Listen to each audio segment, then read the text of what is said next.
आपकी परीक्षा के लिए यह है विज्ञान का दूसरा वीडियो है। पहला हम सेल का बना चुके हैं, सेल माने कोशिका, उसका बना चुके हैं। तो इस वीडियो को आप देख लो। आज से 10 साल तक के आप पेपर उठा करके देख लेना, NTSE के पेपर उठा करके देख लेना, आपके पूरे क्वेश्चन इससे बन जाएंगे।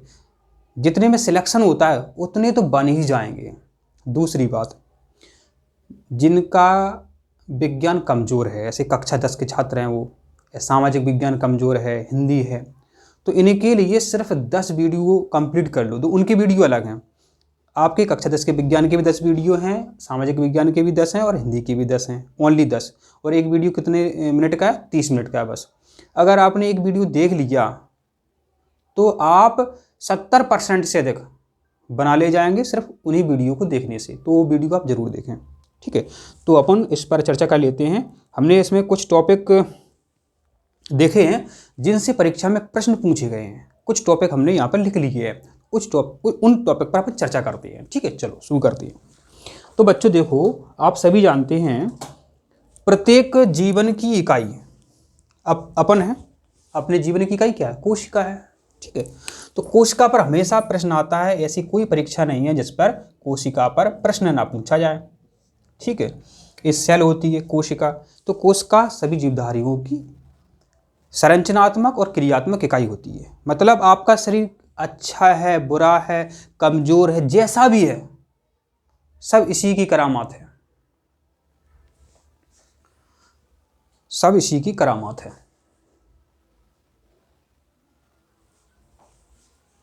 चलो, तो बच्चों देखो, जो सेल होती है, अब आप जब बीमार हो जाते हैं तो डॉक्टर के पास जाते हैं। आपने कहा कि हम कमज़ोर हैं, हमको जल्दी कमज़ोरी आती है, तो आपका वो ब्लड चेक करेगा। आपका वो ब्लड चेक करेगा, ठीक है, रक्त चेक करेगा। तो आपको पता होना चाहिए आपका जो रक्त है, रक्त की pH बच्चों होती है 7.35 से 45। परीक्षा में हर साल आया है, ध्यान रखो। और रक्त जो है आपका, रक्त एक तरल संयोजी ऊतक है। रक्त एक तरल संयोजी ऊतक है। ये भी परीक्षा में पूछा गया है, तरल संयोजी ऊतक, ठीक है।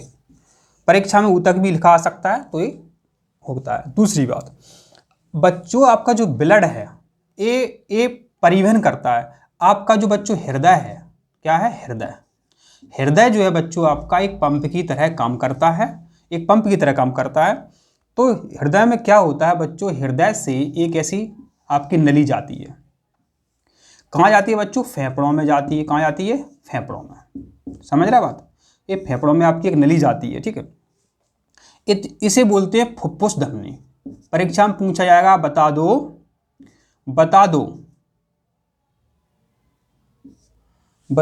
कि जो फुफ्फुस धमनी है,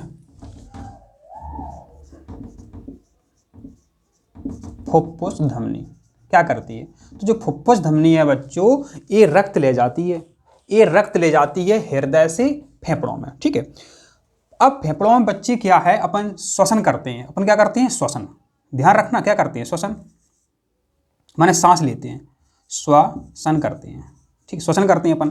तो श्वसन में बच्चों इसमें क्या, फेफड़ों में ऑक्सीजन आ जाती है, और ये जो रक्त है बच्चों फेफड़ों से होता होगा, फिर ये दोबारा अपने इसमें पहुंचेगा। कहाँ पहुंचेगा? ये अपना हृदय में पहुंचेगा। तो फेफड़ों से ये रक्त आया, इसे बोलेंगे फुफ्फुसरा। फुफ्फुसरा, ध्यान रखना, फुफ्फुसरा। देखो, फुफ्फुस, फेफड़ों को फुफ्फुस भी कहते हैं। देखते जाना, जो फेफड़े होते हैं इन्हें बच्चों फुफ्फुस भी कहते हैं, ठीक है। तो फेफड़ों से सरा आई है। देखो बच्चों, क्या है, अपन क्या है? जंतु हैं। जंतु में ऐसी पूरे शरीर में ऐसी नलिकाएं होती हैं, ये लाल रंग की होती है, ठीक है बच्चों, इसे अपन धमनी कहते हैं, ठीक है। इसी तरह बच्चों अपन में सिराएं भी होती हैं। सिराएं बच्चों नीले रंग की होती हैं, ध्यान रखना, नीले रंग की होती हैं। क्या? सिराएं। ये क्या करती हैं? ब्लड ले जाती हैं।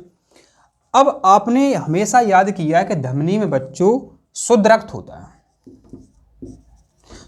होता है, और किस कारण होता है वो भी आप जानते हैं, क्योंकि इसमें ऑक्सीजन वाला रक्त बहता है। सिराओं में नीला रक्त होता है क्योंकि इसमें CO2 वाला रक्त बहता है, CO2 वाला रक्त रहता है। इसको ऐसा कर दो जिससे आपको क्या है, समस्या नहीं आएगी समझने में। CO2 वाला रक्त बहता है।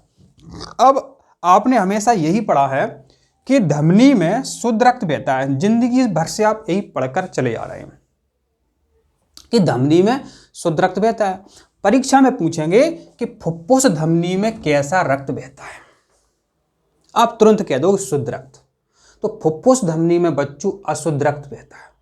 फुफ्फुस धमनी में अशुद्ध रक्त बहता है, ध्यान दे लेना। फुफ्फुस धमनी जो है बच्चों, इसमें अशुद्ध बहता है। हर साल परीक्षा में, चाहे PSC हो, NTSE हो, SI हो, सभी में आता है। ये रट लो, ये रट लो, ये रट लो। जिंदगी भर आप एग्जाम देंगे, कभी ना कभी ये आपको मिलेगा। फुफ्फुस धमनी में अशुद्ध रक्त, और फुफ्फुस स्राव में शुद्ध रक्त बहता है। शुद्ध रक्त, शुद्ध रक्त, ठीक है, यहां लिख देते हैं अपन शुद्ध रक्त। इसको दिमाग में इसका चित्र बना लो। फुफ्फुस स्राव शुद्ध रक्त, माना लाल रक्त है तो ये शुद्ध है। फुफ्फुस धमनी अशुद्ध रक्त, ये हमने नीले रंग से लिख दिया जिससे आपके दिमाग में क्या है, चित्र बन जाए। ठीक है, अब बच्चों थोड़ा सा और समझ लो, तो अपन ने इसके बारे में समझ लिया। अब बच्चों जो पौधे होते हैं, अपने तो देखो सिरा और धमनी हो गई, धमनी और सिरा हो गई। दूसरी बात देख लो बच्चों, ये सिराएं होती हैं, इनमें बाल्ब पाए जाते हैं। बाल्ब, इन्हें बोलते हैं अपन कपाट। दिख रहा है, दिख रहा है। इन्हें बोलते हैं बाल्ब को बच्चों कपाट। कपाट माने होता है किवाड़। अब इसको आप कैसे समझोगे, देखो, माने आप जो करते हैं वो विज्ञान है, विज्ञान में जो होता है वो आप करते हैं। इसकी संरचना समझो क्या है बच्चों। ये यहां से जो सिराएं हैं अपने शरीर से ऊपर की ओर रक्त ले जाती हैं, ऐसे रक्त जो उठाती हैं। इसको ऐसा मानो जैसे कि कोई बच्चा अगर वीडियो देख रहा है, वो किसान का बच्चा है, उसने इंजन देखा होगा। तो जो इंजन रहता है, इंजन का एक पाइप है जो नहर में रहता है। ठीक है, नहर से पानी आता है इंजन में, तो जो पाइप नहर में डला हुआ है वहां पर बच्चों बाल्ब रहता है। वहां बाल्ब रहता है, क्योंकि अगर बाल्ब नहीं होगा तो ये खून जो है नीचे उतर आएगा। तो जो अब सिराएं ऊपर रक्त ले जा रही हैं, ऐसी रक्त ले जा रही हैं, तो अगर उतर नहीं जाए तो यहां बच्चों बाल्ब रहता है, कपाट रहता है। ठीक है, धमनियों में कपाट नहीं होता है, धमनियों में कपाट नहीं होता है। ये भी परीक्षा में प्रश्न पूछ लेते हैं। अब जो बच्चों धमनी है, धमनियां शरीर के अंदर होती हैं। इनको आप देख सकते हैं कि नहीं देख सकते, इनको महसूस तो कर सकते हैं। यहां पर आप देखो, ऐसे 72 बार इसको ऐसी आवाज आएगी, धक धक। जिस तरह से इंजन चलता है, ठक ठक, और उसमें पानी बहता है, इसी तरह बच्चों अपने शरीर में भी एक इंजन ही है। हृदय एक पंप की तरह काम करता है। हृदय ऐसे चला, देखो हृदय ऐसे चलता है, ऐसे।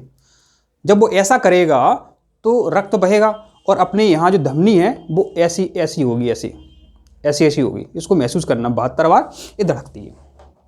ठीक है, तो पौधों में बच्चों, पौधों की बार और समझ लो। पौधों में बच्चों जो पौधे होते हैं उनमें 2 प्रकार की नलियां होती हैं। इनका नाम भी जान लो आप। ये दिख रहा है। ठीक है, ये इसको हमें यहाँ से मेट देते हैं, तो यहाँ पर फिर वो साफ नहीं दिखेगा। चलो, तो अपन ने क्या सीखा बताओ। हम आपसे कह रहे हैं कि जो फुफ्फुस धमनी है, फुफ्फुस धमनी में कैसा रक्त बहता है, बता दो, अशुद्ध रक्त। वैसे तो आप तुरंत लगा दोगे कि साहब धमनी है तो धमनी में तो शुद्ध बहेगा, बल्कि वो गलत है वहाँ तो वो। ठीक है, अपन चर्चा कर रहे थे पौधों के बारे में। ठीक है, अपन पौधों के बारे में चर्चा कर रहे थे बच्चों। जो पौधे होते हैं, एक पौधा अपन बना लेते हैं जल्दी से, हैं, एक पौधा अपन बना लेते हैं। ठीक है, पौधा बना लिया अपन ने, जैसा भी है, जो भी, कोई दिक्कत नहीं है उसमें। इसमें और उसको बड़ा सा बना लेते हैं, क्या इसमें दिक्कत है, पौधा है। तो बच्चों यहाँ से भोजन ऐसा जाएगा। ठीक है, भोजन जाएगा, भोजन, समझना बात, भोजन को बच्चों बोलते हैं फूड। हर साल परीक्षा में आता, गलती कर देते हो। भोजन को कौन ले जाता है, यहाँ हमने आपसे कह दिया फिलोएम, बच्चे भूल जाते हैं। फ्लो, फ्लो से याद कर लो फू, फ्लो फू। आप इसकी इंग्लिश नहीं ध्यान रखते इसलिए गलत हो जाता है। फ्लो, फ्लोएम क्या ले जाता है, भोजन। भोजन को क्या कहते हैं, food, food phloem, food phloem. ठीक है, दूसरी बात देखो, यहां से बच्चों एक नलिका और होती है, उसका नाम है जाइलम। जाइलम क्या लेता है बच्चों, जाइलम ले आता है जल। कैसे याद रखोगे, इसकी ई हटा करके देख लो क्या बन जाएगा, जल, जल। जाइलम क्या ले जाता है, जल ले जाता है। दूसरी बात, इनमें बच्चों जो पत्तियां होती हैं, जो पत्ती होती हैं, वो प्रकाश से संश्लेषण करती हैं और अपना भोजन बनाती हैं, अपना भोजन बनाती हैं। ठीक है, भोजन बनाती हैं। तो बच्चों जो भोजन, यहाँ कोई फल बन गया, यहाँ बच्चों कोई ऐसा एक क्या फल बन गया, फल। ठीक है, फल बन गया, तो बच्चों फल होता है, उसमें फल में ग्लूकोज होता है, ग्लूकोज होता है। अपने शरीर में अपन इतना खाना खाते हैं, इतना बहुत, पता है बच्चों, इतना खाना खाते हैं और बच्चों देखो थोड़ा सा ग्लूकोज बनता है, थोड़ा सा ग्लूकोज बनता है, जिसमें दिमाग को शुद्ध ग्लूकोज की आवश्यकता होती है, तो ग्लूकोज बनता है। अब बच्चों क्या है, आपने अनाज खाया, गेहूं है, मटर है, ठीक है, ये अनाज खाया, तो बच्चों उसमें क्या है, जो अनाज होता है आपका, उसे बोलते हैं कार्बोहाइड्रेट, हाइड्रेट, कार्बोहाइड्रेट बोलते हैं। ठीक है, तो कार्बोहाइड्रेट आप खाते हैं, कहाँ खाते हैं, मुंह में लोगे आप, बन गया पौधा भोजन, गेहूं बन गए, मुंह में लेते हैं, तो मुंह अपन चबाते हैं, चबाते टुकड़ों में तोड़ते हैं, मतलब कार्बोहाइड्रेट का, मैंने रोटी खाई आपने तो मुंह में इसको चबाते हैं। तो बच्चों जो मुंह है आपका, मुंह में आपका भोजन का पाचन होता है। ठीक है, तो बात ये हो रही है, कार्बोहाइड्रेट जो है बच्चों माल्टोज में बदल जाएगा, ये परीक्षा में पूछा जाएगा। कार्बोहाइड्रेट माल्टोज में बदल जाता है, किसके द्वारा बदलेगा, किसके द्वारा बदलेगा, ये आपको यहां पर थोड़ा ध्यान रखना है, किससे बदलेगा, उसका एंजाइम क्या है। तो ये बदलता है आपका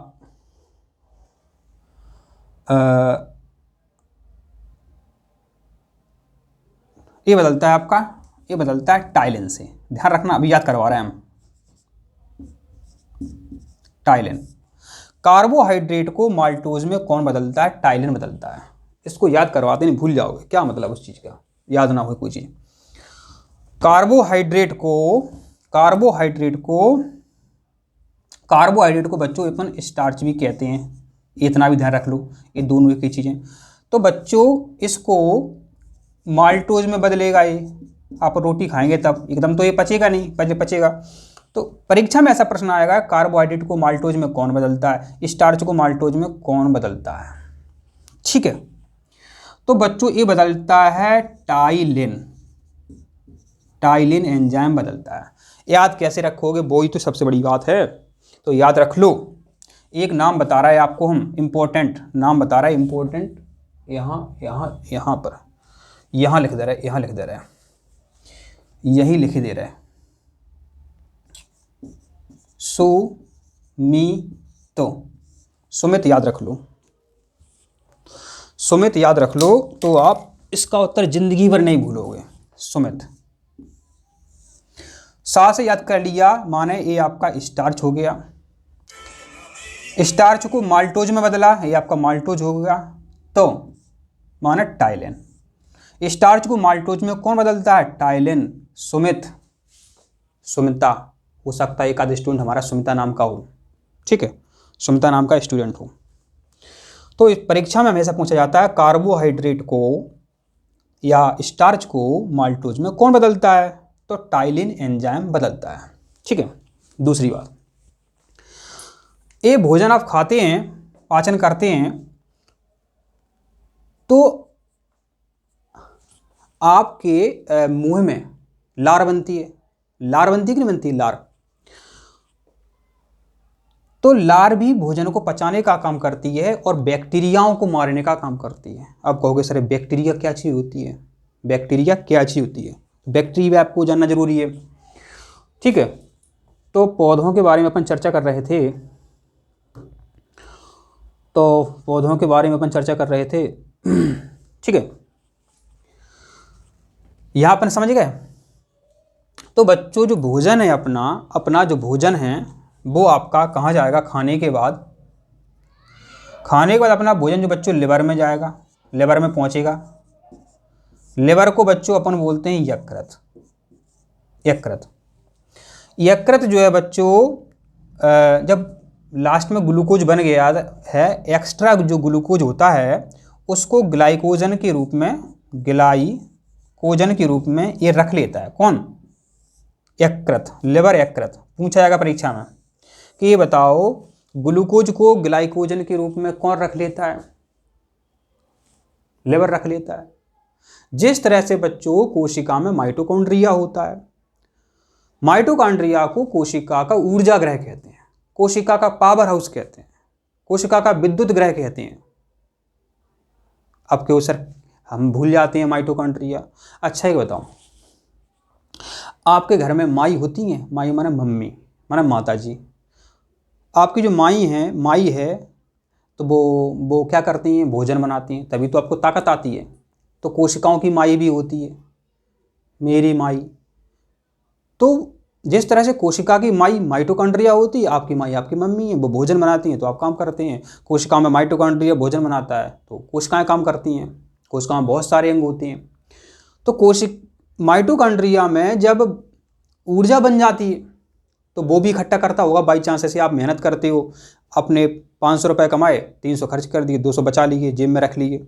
इसी तरह माइटोकॉन्ड्रिया भी जब ज़्यादा मात्रा में अपने रुपये बना लेता है तो देखो माइटोकॉन्ड्रिया के रुपयों को कहते हैं अपन एटीपी। क्या कहते हैं? एटीपी। माइटोकॉन्ड्रिया के रुपयों को कहते हैं अपन एटीपी। समझना बात? Adenosine triphosphate. और जब बच्चों एटीपी एडीपी में बदलता है तो ऊर्जा बनती है। ये भी परीक्षा में पूछा जाएगा। एटीपी जब एडीपी में बदलता है तो ऊर्जा बनती है। ये भी परीक्षा में बच्चों पूछा जाता है और पूछा गया है। तो आप कभी बीमार होते हो तो डॉक्टर के पास जाते हो तो सबसे पहले डॉक्टर आपका ब्लड चेक करेगा और ब्लड में यही देखेगा कि आपकी कोशिकाएं ठीक ठाक हैं कि मतलब निपटने वाली हैं। अभी आपने एक नाम सुना होगा, प्लेटें घट गई, प्लेटलेट उनका नाम है, विज्ञान में प्लेटलेट। अपनी भाषा में आप बोलते हो प्लेट है। ठीक है। तो सेल है, सेल का बच्चों कोशिका सिद्धांत आप जानते हो, कोशिका सिद्धांत। तो जो कोशिका सिद्धांत है बच्चों वो स्लीडन और स्वान ने दिया था। स्लीडन व स्वान ने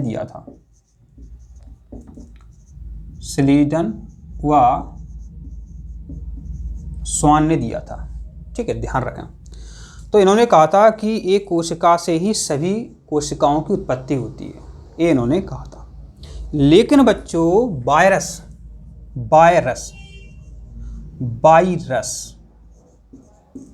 ये कोशिका सिद्धांत का अपवाद है। समझो बात। जो अभी आपने देखा होगा जो कोरोना चल रहा है, कोरोना तो वो भी बच्चों क्या है, वो भी वायरस है। वो भी क्या है? वायरस है। ठीक है। परीक्षा में पूछा जाएगा कि बताओ कोशिका सिद्धांत का अपवाद क्या है, तो कह देना आप वायरस। ठीक है, क्या कह देना? वायरस। अब बच्चों ये वायरस होते क्या है, तो ध्यान दो बच्चों। क्या है, हम जब बीमार हो जाते हैं तो कुछ न कुछ कीटाणुओं से होते हैं, तो इन्हें बच्चों रोगजनक कहते हैं। क्या कहते हैं? रोगजनक। ठीक है। तो बच्चों जो रोगजनक होते हैं कौन कौन से होते हैं? एक तो आपका वायरस हो गया, ठीक है। एक बच्चों आपका होता है बैक्टीरिया, जिसे बच्चों अपन हिंदी में कहते हैं जीवाणु। इससे भी अपन बीमार होते हैं। बहुत सारे रोग हैं, जैसे कि एक रोग का नाम ले लेते हैं अपन, हैजा। हैजा क्या है? एक विब्रियो कॉलेरा जीवाणु से होता है। विब्रियो कॉलेरा जीवाणु से होता है। कोरोना किससे होता है? वायरस से होता है। इसी तरह बच्चों प्रोटोजोआ भी होते हैं, प्रोटोजोआ, ये भी सूक्ष्म जीव हैं। तो बच्चों जो प्रोटोजोआ होते हैं इनसे होता है मलेरिया, मलेरिया। और जो मलेरिया है कौन फैलाता है? एक मच्छरी फैलाती है, कहने के लिए कह रहे हैं, उसका नाम मादा मच्छर, मादा मच्छर है। मादा जो मच्छर होती है, मादा एनाफिलीज मच्छर होती है, वो मलेरिया को फैलाती है। ठीक है, तो समझ गए आप। रोगजनक मुख्यतः होते हैं बैक्टीरिया, वायरस और प्रोटोजोआ। एक और होते हैं कवक। कवक को बच्चों अपन फंजाई भी कहते हैं, ये भी रोग फैलाता है। क्या है? जैसे आपकी दाद है, खाज है, खुजली है, ठीक है, ये सब बच्चों जो हैं आपके कवक से होते हैं। क्या वो किससे होते हैं? कवक से होते हैं, फंजाई से होते हैं। ध्यान रखो। तो बैक्टीरिया एक इम्पोर्टेंट प्रश्न है, टॉपिक भी है। हैजा होता है विब्रियो कोलेरा से, ये होता है जीवाणु। कोरोना किससे फैलता है? वायरस से फैलता है, ये आपका वायरस हो गया। ठीक है। मलेरिया होता है प्रोटोजोआ से, और दाद, खाज, खुजली होती है कवक से, फंजाई से। और बच्चों जितने भी ये कवक हैं ये सब परपोषी होते हैं, परपोषी, जिन्हें अपन हेटेरोट्रॉफिक भी कहते हैं। परपोषी माना है कवक जो होते हैं अपना भोजन खुद नहीं बना पाते, दूसरों के भरोसे रहते हैं, दूसरों के भरोसे रहते हैं। ये जो भोजन है शैवाल की सहायता से बनाते हैं, शैवाल का बना हुआ भोजन खाते हैं। जब कवक और शैवाल आपको दिखाई दें, मिले हुए दिखाई दें, इसे लाइकेन कहा जाता है, इसे लाइकेन कहा जाता है। परीक्षा में पूछा जाएगा, ध्यान रख लेना। कवक और शैवाल का सहजीवी संबंध क्या कहलाता है? लाइकेन कहलाता है। हर साल परीक्षा में आता है, ध्यान रख लेना। तो इतनी चीज़ें आपने समझ ली, आशा करते हैं आपको ये इतनी चीज़ समझ में आ गई हैं। ठीक है, चलो। तो अपन ने क्या सीख लिया? मलेरिया किससे होता है? प्रोटोजोआ से। ठीक है। और हैजा किससे होता है? विब्रियो कोलेरा से। कोरोना किससे